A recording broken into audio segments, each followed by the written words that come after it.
So, good afternoon, welcome all of you. We will still finish by 12:45, 12:50, do not worry about that. Okay. Now, we are actually into the second week of this course, right, we finished 3 class. So, couple of initial opening statements I thought I will make.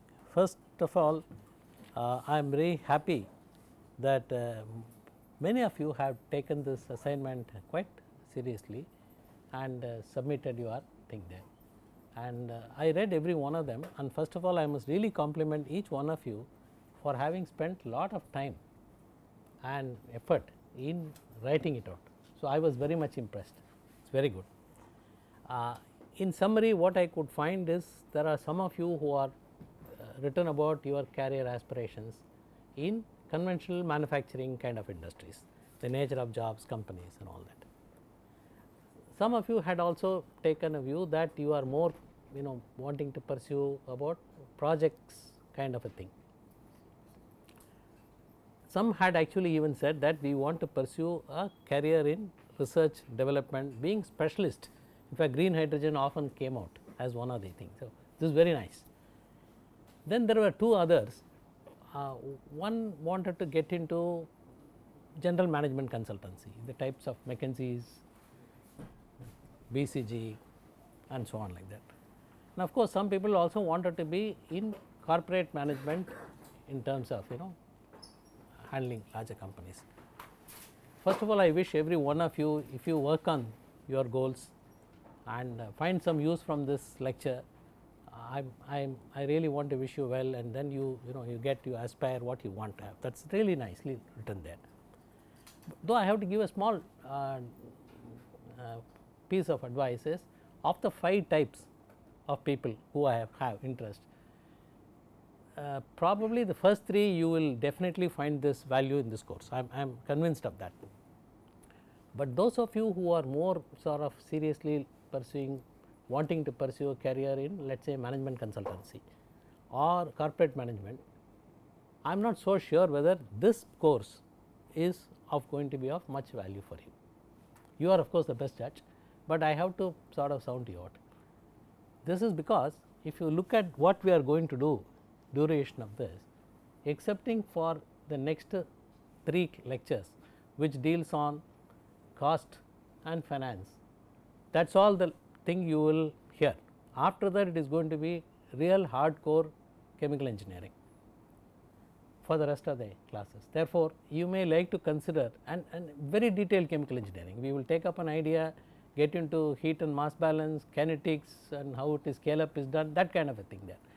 So, if your long term goal, aspiration, vision is likely going to be not so much on this part.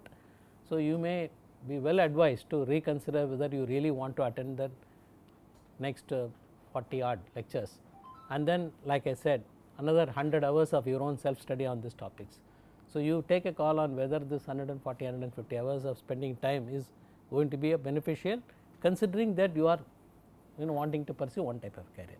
So, I just brought this up just for that, but once again congratulations to every one of you for taking it seriously and then putting your thoughts, and it has come out very nicely and clearly. So, hats off to you. Okay. So, with that I will now get on to the, like I said, the next 3 sessions today, Wednesday, I think Thursday is a holiday, right. Therefore, we will switch to Monday next. We will do on costs and finance. The total of about, I think, counted about 50 odd slides are there in all these 3 together. So, roughly 15, 20 we will try to cover in each class on that. I have, like I said, if you recall, the first couple of lessons were saying that if the nature of job in chemical industry is determined primarily by the company, and the company's behavior, approach, strategy is also going to be driven by the fact that they are working in a competitive field, and therefore, many of our jobs, whichever job you choose, is also going to be significantly affected by competition.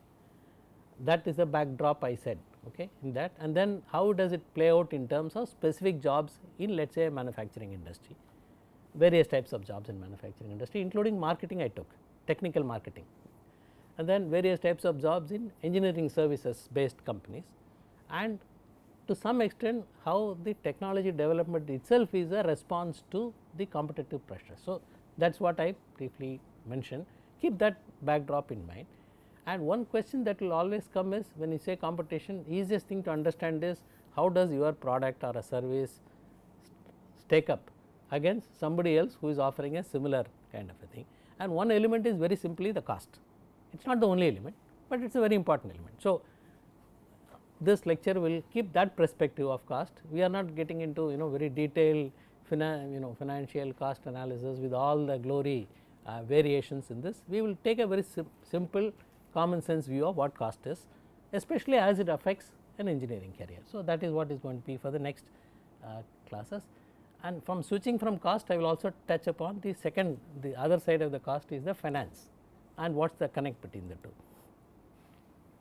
We have covered this, and therefore, again go back, the companies that you work for, if you choose a career in the companies, whatever type of companies, their goal will be to run their operations profitability. This is of course a given, right, and operations is not necessarily manufacturing companies operations, even engineering services companies, when they work, I call broadly the activities that they do on a day to day basis as operations, and same way technology development companies also do a lot of activities, and that is coming under this operation. So, their goal is always whatever they are currently engaged in. Now, you may ask me what about startup. So, we will keep it at the end of that class. Current operations, whatever they are currently doing on, there will be a great motivation to do it profitably. And then not only current, because situations changes with the time, therefore, they would also be thinking about what would likely to happen in the next couple of years future, and there would we be continue to be profitable and relevant. So, these are the two things simultaneously runs in the minds of companies, and therefore, all the jobs in the company should be contributing to these goals, either current operations or some contribution towards expected future operations. And if it does not match, you know what happens, you get 3 AM mails, thank you very much. So, this is true for government owned companies also, specifically if in India I have to tell you this, because India we have got this government owned companies, unlike other larger economies, our government also owns a significant amount of companies in all the 3 spaces. So, this is also true for government, because eventually profitability is a requirement for sustainability of whatever type of company. More profit, less profit can be a matter of debate, but unprofitable companies do not survive for long period of time. So, keep that in mind. Again, quick definition of profit is whatever comes in to the company minus whatever goes out of the company, that is what is left with you, surplus. So, there are, I have chosen these names because these names are cost accountants and chartered accountants accept this terminology, not loose one, income and expenditure they do not accept. So, it is a definition, but the meaning is similar.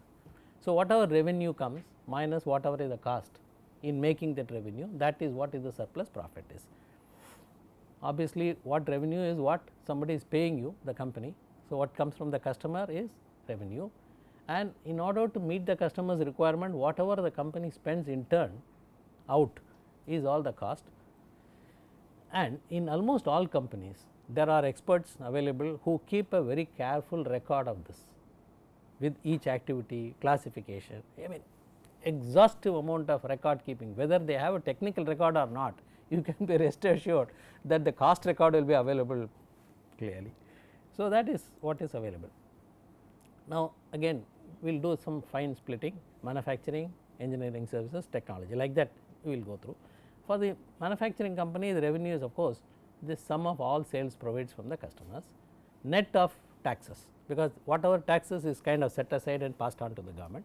So, you will have to, next step of refinement is whatever is customer pays minus whatever is due for the government's portion is what is coming into the company over a period of time. This of course, you take over a period of time, the revenue is over a period of time, because during there are variations during monthly, seasonal, whatever it is. Usually the period of time is a year, sometimes it is taken as once in 3 months for quick check purposes. So, quarterly statements and annual statements, and the unit of measurement of revenue is of course million rupees. So, if somebody says what is the revenue of the company, at least the unit of measurement will be in millions of rupees. Cost. switching back to them is that during that period of time, whatever time we agree on, whether it is 1 year, 3 months or whatever, during that period the company, in order to meet the customer's requirements, spends and purchases lot of resources, and you sum total of all that is what is the cost. Now, there are again small split. The type of thing that you buy and spend is broadly classified into two parts. One is called a variable cost, the other is called fixed cost. The difference between the two is, if something varied with the level of activity, that is called variable cost. Simplest example being the raw materials used. The more that you make the finished product, the more the raw materials will be used. Therefore, the raw material costs are typically variable cost. Energy is slightly in between, because sometimes there is, whether you run a pump or you do not run a pump, there is whether you run a fluid through a pump or the pump is just kind of idling, you consume some energy. Air conditioners take energy whether there are people inside the hall or not, at least some energy. Therefore, some utility is a little bit of a thing, but it usually dumped as variable cost. And if there is a process that uses catalyst, the catalyst have a life. So, it is usual saying that over a period of the production the catalyst is consumed, therefore, assign a portion of the catalyst cost into variable cost. There are some items on the other hand which, whether you produce or not, is kind of eaten up. These are called fixed cost. Naturally, these are red herrings, because everybody is looking at fixed cost carefully, because that is not directly related to the output. So, there is a tendency to say, if I can get rid of this fixed cost, because it is not directly related to the output, you are better off, hopefully. So, these are things like, the first thing that comes to the mind is manpower, because manpower is not directly related, at least these days almost in any industry it is not directly related to the output because of automation or whatever. So, keep it in mind, revenue, cost of two kinds, variable, fixed. Here again the total cost is in million revenue. So, profit comes out as revenue rupees million minus total cost in million, that is the profit. Now, when it comes to variable cost, there is a small convenient another measure, which is per unit cost, it is mentioned, which is you take the total variable cost during that period and divide by the output during that period, and you get per unit. So, this unit of measurement is rupees per ton. Numerator is in millions, denominator also hopefully in million units or whatever, therefore, it is rupees per ton. This is the most frequently used data that is sought after. When we say people are wanting to reduce the cost and look at it, normally people look around and then look at the variable cost per ton. That is the number that you seek for, and that is what you work on for as a target to improving on that. And like I said, companies keep exhaustive records of all this costs. So, if you work in a plant or if you work in an engineering service company, your accountant there will help you to your heart's content, the amount of detail that you want, that detail is going to be made available. The beauty is, by looking at the cost closely and closely and closely, it is not going to come down however much you wish. So, some action has to go into in order to over a period of time bring down. That exactly is where the engineers come into the play.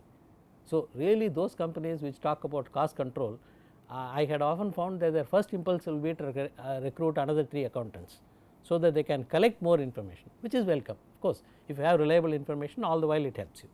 But if your only strategy is to recruit accountants and collect more detailed information, I am afraid that is not going to take you very much, excepting a lot of anxiety. So, engineers role in this class and in all the will be, we will be taking some cost figure quickly, because there is going to be somebody available to provide that information in real life, and then look at saying that how do we ensure that we are from here we can go somewhere else in a profitable manner. So, that is the kind of a job expectations, skills required in manufacturing companies. Let us keep this. Okay. One or two things about the cost. On the first phase of it, it looks simple, right? Keep but reading it. Couple of googlies are there in this. First of all, it said it is a period, right? Cost is a period, and during the period it kind of fluctuates, because no number remains constant throughout. Typical example is the amount of money that you pay for your employees. If it is the same and people wish it is the same for a year or 2 years, it will be nice, but reality is that it varies, and it varies upwards. Similarly, raw materials, some of the raw materials can fluctuate very sharply. You can have energy prices of $100 a barrel, and within 5 months you can have something like $40 coming through, and there is always a prediction that in the next 20 years it is going to become $200. So, this is the kind of a thing. Therefore, when you interpret cost, you have to have historical, normally you will get historical information, but you must also have some judgments. This is very critical, again engineer's role comes. You apply some judgment based on the historical information, and the correct type of a judgment will help you in choosing the right type of a strategy to reduce the cost. And like I said, the period of time, keep it in mind. Role of the manufacturing engineer therefore is subject to technological limits, and we know that there are technological limits. Sadi Carnot said that a heat engine cannot have an efficiency more than T1 minus T2 divided by T1 being the absolute temperatures. That is a technical limit, no one has tried to beat it, no one has even gone closer to that, by the way. So, subject to technology limits, try and increase the output Q, meaning output, and try and reduce the cost. So, that is what it is, the role of the engineer is going to be, and all that course content what I am going to give you subsequently, existing product, new product development, will touch upon what strategies we do and how do we actually do it in practice. So far from manufacturing, some of you are interested in EPCM. Like I said, EPCM, quickly going back, is in terms of the requirement, job requirement, it requires a little more in depth understanding of your fundamentals, and it requires a lot more interaction with a wide variety of people. So, keep that two requirements in mind. Here we have to again nature of the company, EPCM sector company also to manage, to get reasonable profit for today, and also make sure that tomorrow also you are relevant. So, future that. Here what is revenue? The revenue is usually, almost always, the sector works like this. If you are a company who is in the business of building chemical plants for others to operate, they go by the buying selling relationship is termed like under a contract term called LTSK, that acronym being lump sum turnkey, which is coming probably from, some of you would have seen buying houses. You buy a house, you go, when will you hand over the key to my apartment or a house, which means you expect that builder to finish everything from whatever barren land, and then you are ready to move in by taking the key. Then there are small variations, no, but electrical fittings I want to choose myself, so you do not do that, whatever.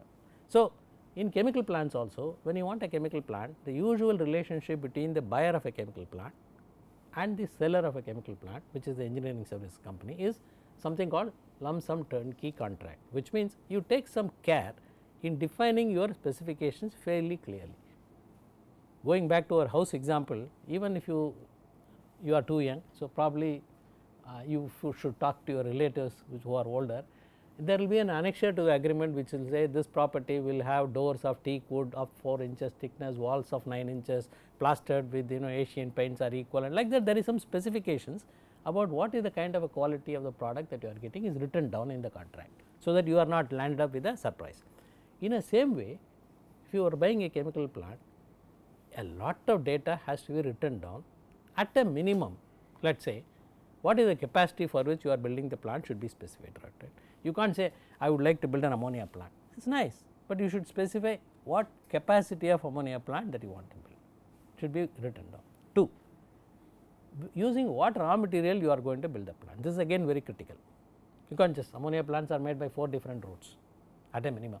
So, what is that you have to define. So, summary is the contract between buyer and seller is written down in some interesting detail specifying what is that you are going to buy. For that scope of work, this is a new terminology, scope of work, for what you have agreed to between both of you, you guarantee to the buyer, you give me this one single price, lump sum total price, at the end of it I will give you the key, figuratively speaking, to the plant, so that you can operate it from there. So, that is the scope of work. That now you can go back and see, in order to actually get it done, the role of the, if you are in the EPCM sector as an engineer, we discussed all those organization chart I drew, home office engineer, site engineer, process engineer, all these guys will have to take that basic document and try to using that to build and design a plant, fabricate it, take it to the site, construct it, install it, test it, run it also, and show finally that the plant is actually meeting the requirements of what it is supposed to be. So, that is the nature. So, here the revenue, then you get a revenue. Of course, it is split over a milestone. So, if it is, let us say a plant takes 5 years to build, you can't, nobody can wait at the end of 5 years I will hand over the money to you. So, there is some methodology worked out. So, that is revenue, and cost all the time you are incurring, you are talking to a vendor, buying some equipment, costs are draining. So, you can imagine, no? So, in terms of the EPCM companies, the challenge of profitability is much more acute. That is what the point I am trying to bring, because in manufacturing companies also it is acute, because the things fluctuate, but at least a single product. Here it is sort of thing there. The second type EPCM, it is not all, let me clarify, it is not all EPCM transactions are a lump sum turnkey, it is mostly like that, but there is a small percentage which is body shopping more or less, which means per man hour that you want me to do some job, you pay me, and they define some man hours for that. Let us say some client of yours says, I have an existing plant, he is a manufacturing company, he comes to the EPCM company and says, I have a plant, I would like to see whether it is possible to sort of improve the capacity of the plant by, let us say 5-10%, because the market is booming. So, I wish if somebody can come back and say, can the existing plant be tweaked a little bit to get more output, we can do. These are kind of a once off projects. So, you get some scope from that, and then you have to go back and say, at the end of it you will only do a study, you are not actually making sure that the plant builds and gets that capacity. You are only offering a solution saying that it looks like that you have got potential, and the next question will be, can you also tell me approximately how much will it mean cost that? That is a natural question, no? I want to get some increased production, can you tell me how much can I get and approximately how much will it cost? So, for doing that study there are lot of effort also required, cost will be incurred. So, this is the second type of a revenue that comes from the customer. Okay. Let me skip it, you can read, I am going to post it so you can read through the detail here. So, again this is profitability. Here the role of the EPCM engineer, let me focus on that. So, here also the focus will be how are you going to contribute either in cost reduction or revenue increase, in other words contributing to the profitability is here. First is the engineer is expected to be by himself more productive. What is that fancy word productive is? Basically you have to multitask, you are expected to work more than one, as simple as that. You are get paid the same salary of course, but you are working on more than one project, two projects. So, that way for the company the cost is reduced, because your costs are now apportioned over 2 customers. So, per customer the cost has come down. So, that, and secondly is that he is also supposed to bring his technical skills and knowledge to bring down the cost of the project itself. One is you work on more number of projects, you see the subtle difference, you work on more number of projects, but in each project you bring your knowledge such that for the customer the cost of the plant comes down, which means I will give one simple example. Some of you in your bachelors would have done heat exchanger networks, right? Fantastic, pinch technology, oh, what a beautiful thing it is. There is no basic funda in this excepting heat cannot cross over, that is a single point. Therefore, you catch it at a point where it is pinched and then design heat exchangers in such a manner where heat gets logically transferred with each other. By doing that, the beauty is normally we are everybody believes if you spend more money on equipment you can bring down the cost of operations. In jargon, more on capital investment, less on operating cost, this is what is told, like say a better catalyst, yield will improve. So, more on investment, yield will improve, but the beauty about pinch technology is for the same objective you can bring down the number of equipment and you can also bring down the variable cost. This is a fantastic win-win. So, that kind of a using your knowledge for the customer, bringing down the cost total cost of the projects is also you are expected to do that. So, that is what will be the pressure on the EPCM role, and all you learn again for the next 30-40 lectures, if you choose that career we will tell you some idea how to do that. Okay.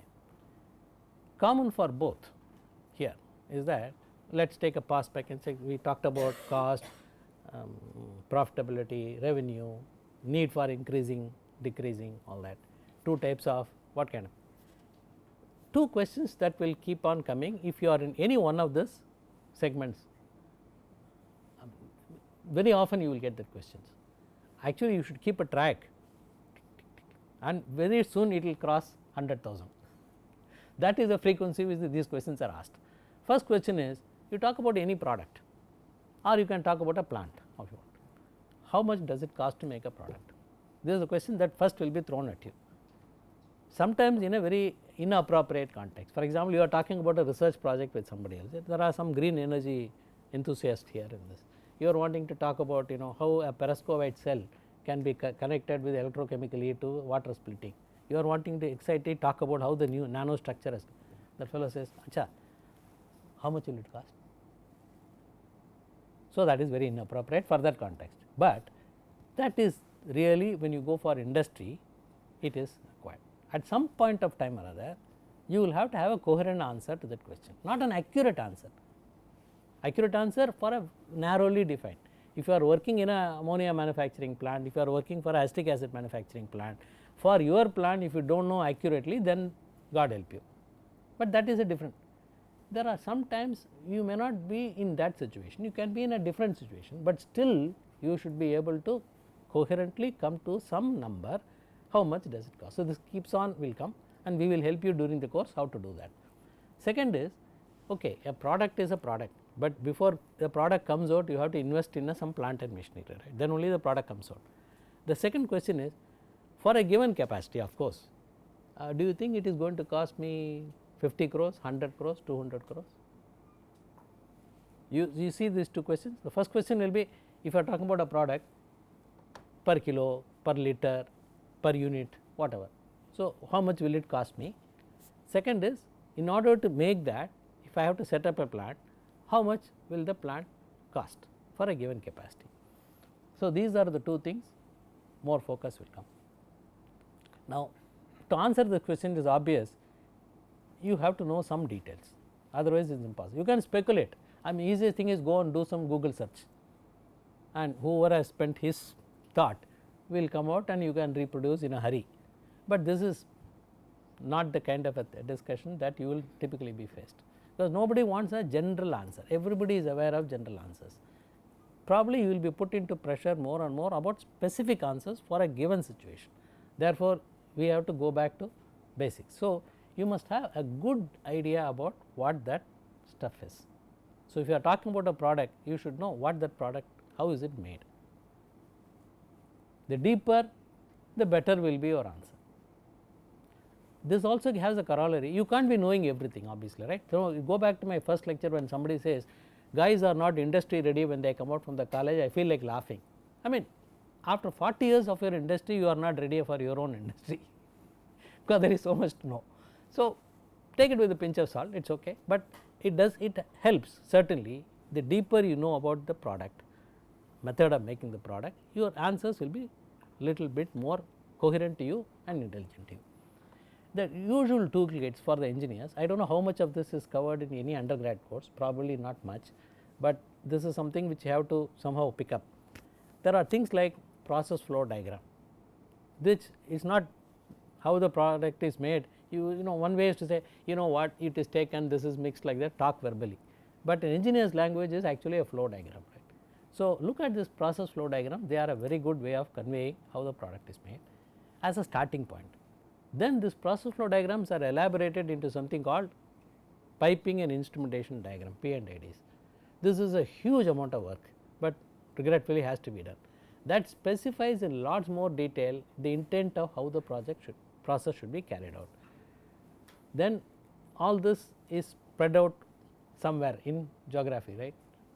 Equipment goes here, pump goes here, column comes up there. So, you have to have some idea about how the layout will look like. None of this is for perfection. If more perfect you are, of course, you will be perfect, but I also realize that many times you will not be able to do a perfect job, does not matter, but you must have some job. If you avoid this step, you will get nowhere, that I can tell you. There is no way you can avoid this step and get an intelligent answer to how much does it cost, how much does it cost to make. You may get a approximate answer, rough answer which is plus or minus 20%, 30%, 40%, it is okay, but you will get somewhere. So, layout you have to know something about that, and it is not a trivial matter. In order to do layout you should know something about the size of the equipment, right. So, I can't put the two equipment in the same space. So, you have to have some sizing. Next we come to sizing of equipment, various types of equipments. So, if you put this together roughly, rough cut, and then there are systematic way of finding out what is the cost of all this, sum up sigma, you will get a decent cost for that period of time. Again the agony is for that period of time. 2 years later somebody comes and asks the question, at least probably the process flow diagram, layout, P and IDs will not change, but the individual piece of equipment cost might have gone up or no. So, that is the rigmarole of trying to get how much will it cost to set up a plant and how much will it cost to make it, because once you have PFT you will know what raw materials are used, how much of raw materials are used, how much of energy is used, various things will be listed out in the PFT in the terms of mass and energy diagrams. With that you can calculate for that. Of course, the role of the chemical engineers is the key contribution to this whole effort. So, that is where we relate. Come back, a small quiz just to go back and think these deep concepts or whatever. Now, here I took an example of a sanitizer, hand sanitizer, which you all sort of you see there, it is all there, you push, take it, and so this is a dispenser of 250 ml, and it is given that the sanitizer contains 70% isopropyl alcohol, 30% is water. Forget that the flavoring and all that perfumes, let us drop, it is just water plus. First question is, how much will it cost to make it? Now, you have to go back in your mind and say some process flow diagram you should know how it is made. Right now you know at least it costs IPA and it has got water, then it is in a dispenser, therefore, there is a plastic container with that sort of thing, and probably there is a label which shows it is compulsory, it has to be labeled, then the whole thing has to be later on go into some packing container whatever. So, you have to visualize the entire flow diagram and then try to do this, and then at the end of it you will get what all goes into making it. And if you also know what is the cost of isopropyl alcohol per liter or per volume at that point of time, then you have a reasonable chance of estimating the cost, just as an example. Secondly is this, somebody says, oh I see, now I say roughly 75 rupees per that dispenser, 75 bucks, let us say we come to that answer. You have to think whether you have added profit into that, by the way, because if you say, then he will expect you to tomorrow supply at that price. So, keep that fine point later, some 70, 75 rupees. Second question of the type is, I see, not bad, because I find market may they are all selling it for 100, 150 rupees or whatever it is, various brands are being sold. You are saying it is going to be 70, 75, 80 rupees, makes sense. So, the guy who is investing is now all pumped up, okay, there is a market price, and here is this guy who is saying that it can be made at this price. So, it makes sense to invest up. Now, the next question for him will be to say he is not going to make one dispenser, right. So, they will have to make up his mind depending on market demand, supply, all that, and then say I just wrote it for fun. You have to tell where you want to set up the plant, therefore, I put Velachery close by, and how much of the capacity you want, at least at a minimum. In this case you do not have to say, once you have said it is hand and say IPA raw material is fixed. There are occasions where you have to define even then, but let us keep it. So, he has to make a statement, I am thinking of making a plant which will 1 lakh dispensers per month it will turn out in this location, and this plant I want to be built in this year, because if you are, I will generally gather news from you, but 2035 I will come back to you and say that day we discussed this plant, time has passed, costs have changed. So, you have to be clear about what time, to highlight the time only I gave this trivial example. Okay. Again going back to fundamental, in order to do this practice of chemical engineering, whatever you have read so far is both for manufacturing and for EPCM, I am keeping the technology development for a later stage, because like I said, it is a very specialized, very small segment, lot of risk. So, first two is, if you have a basic chemical engineering knowledge and are able to draw a process flow diagram which starts from reactants to the finished product in as much detail that you can think of. It is very unlikely one guy at one shot will get it right through and through, just do not worry about that. The discipline of just writing it out itself is good enough. because in reality what will happen is there will be a team of people who will work on this. If there is some guy who has missed it out, the other one will point out by debating discussion, hey, but you said this liquid will go from here to here, how? By gravity, then the layout will change, or if you put a pump, then you will incorporate the cost of the pump and the cost of running the pump and so on, and controls of the pump, all that will work. So, it is always an iterative interactive process with your colleagues, but make an attempt of thinking end to end. This is where the detailing comes. I mentioned one of the problems if you go too fast in your career, McKinsey types, I have to small piece of advice. If you go too fast, you miss a lot in between, and therefore, later on when you actually receive information from somebody also, you are not able to properly interpret it. This is the pity. This is, I think, the single difference between other professions like medicine, law, chartered accountancy, because then if you skip too many details, saying that in principle, after all, like I said, there are some 20 laws of physics, right, that is all. I mean, if you know that, the universe is known. Really, tell me, if you know this 20 laws of physics, you have known about the universe till the 21st somebody comes out and finds from string theory or whatever. But reality is not like that. It is a product, a service, a lifetime, a career requires a lot of nitty gritty details.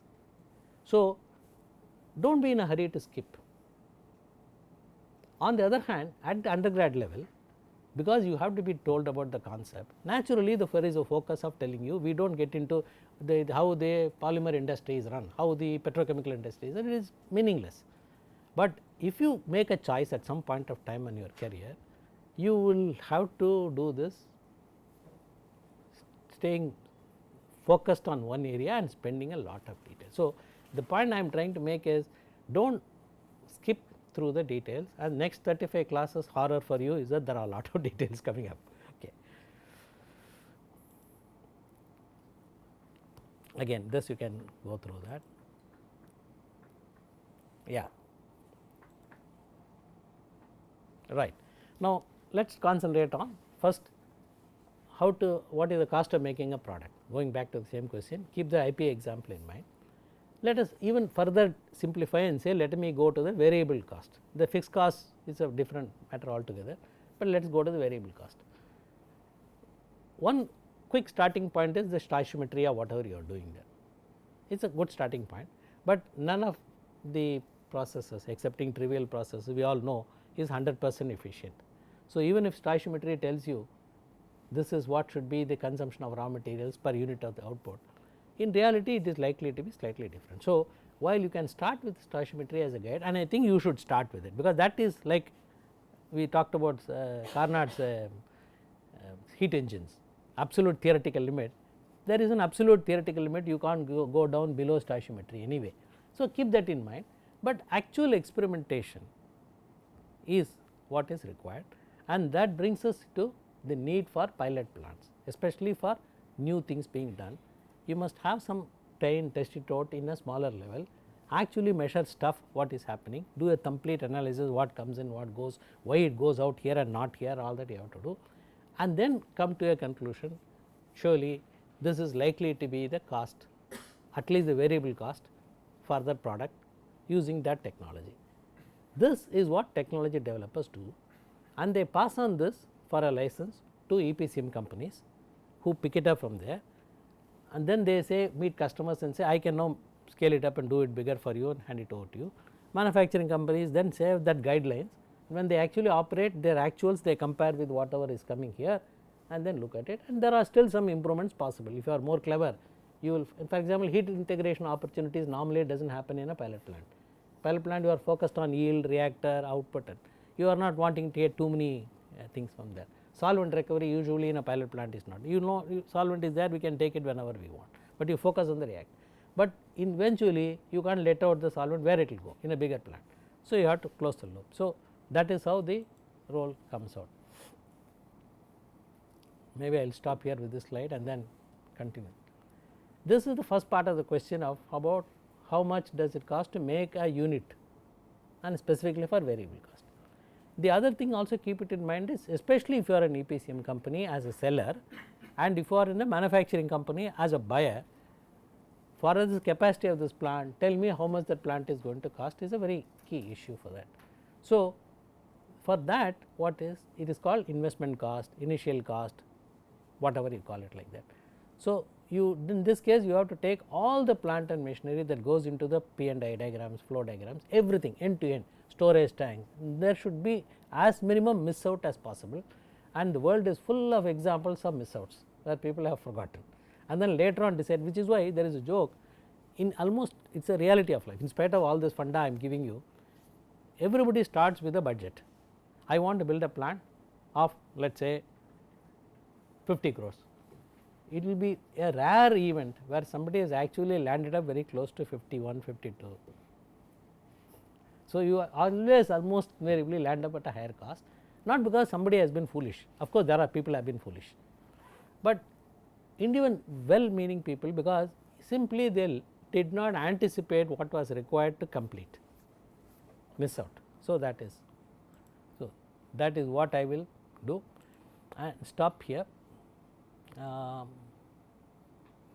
Okay, I will stop here, we will continue in the class. So, in the next class what we are going to do is same cost from engineer's point of view, profit, we are going to link how this profitability measures in reality, how do you actually measure the profitability, how well you are doing it, and link it to your roles. And in the third class of course we will say this is what is this finance playing a role in all this, and with that I will assure you we will not any longer go back and talk on all this costs and finance and discounted cash flows and return on investment and all that I will drop, but read through that at your leisure, because that is the defining part of your industrial career. But we will now instead spend time on joyfully as engineers, here we take up the challenge of doing this and how do we go about doing it. Okay. So, we will stop here and we meet again on Wednesday 5 o'clock. Thank you.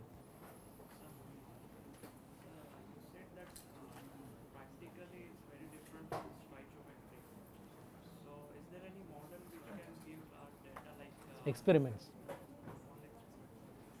They were I will give life is complex here, you have to accept, unfortunately it is complicated. Even take a simplest example, all of us know sulfuric acid, right, H2SO4. How is it made? Take sulfur, which is that yellow stuff, take sulfur, burn it, you get sulfur dioxide, then you have to catalytically oxidize it further, because normal temperature pressure conditions sulfur dioxide does not further oxidize. So, you have to use a catalyst, SO2 becomes SO3, this SO3 is then reacted with water, H2SO4. Can anything be simpler than that? One raw material sulfur oxidized to one product called SO2, and then it is further oxidized, again a single product SO3 absorbed in water, H2SO4. Stoichiometry says H2SO4 is 98 formula weight, if you add H2SO4, sulfur is 32. So, stoichiometry says for 1 unit of sulfuric acid at a minimum you will require 0.32 divided by 0.98, approximately 0.32. This is stoichiometry. When you build a sulfuric acid plant, they will ask you your plant when operated under proper conditions, how much sulfur will it consume per ton of sulfuric acid, and if you gave a figure of 0.32, then you are going to be stuck for a long time with that customer. Actually that reaction what we talked about, catalytic reaction, is not 100%, it is a reversible reaction, all that we can go through. So, there will be some loss, there will be some loss of simply handling sulfur. Take sulfur from here and put it into the reactor, there is some loss, and how well you design the plant accordingly the loss. So, reality there is no escape. Stoichiometry is a simple one. In a complicated stoichiometry you can do some modeling, let us say series parallel reaction, 4 or 5 of them are going on at the same time, and then some of them is getting recycled, some of them is not. So, you can construct a block diagram and then make some assumptions about the yield, and then you can sort of simulate it. I think we should do, but serious business of buyer and seller, there is no substitute in my case, most of the cases, well almost all, excepting a pilot plant. Modeling helps in a pilot plant. What kind of experiments you will do first? Modeling helps, because instead of blindly starting to do some experiments, you can think through some logic, you will already have about the plant, then accordingly structure the experiment. but reality is catalyst, there is no model for a catalyst as of now yet, it changes with time, it gets deactivated, so many things are happening there. So, okay. 46. So, I do not want to stand between you and lunch, luckily there is no other lecturer next, at least we will meet Wednesday 5 o'clock. Okay. So, I will continue from here.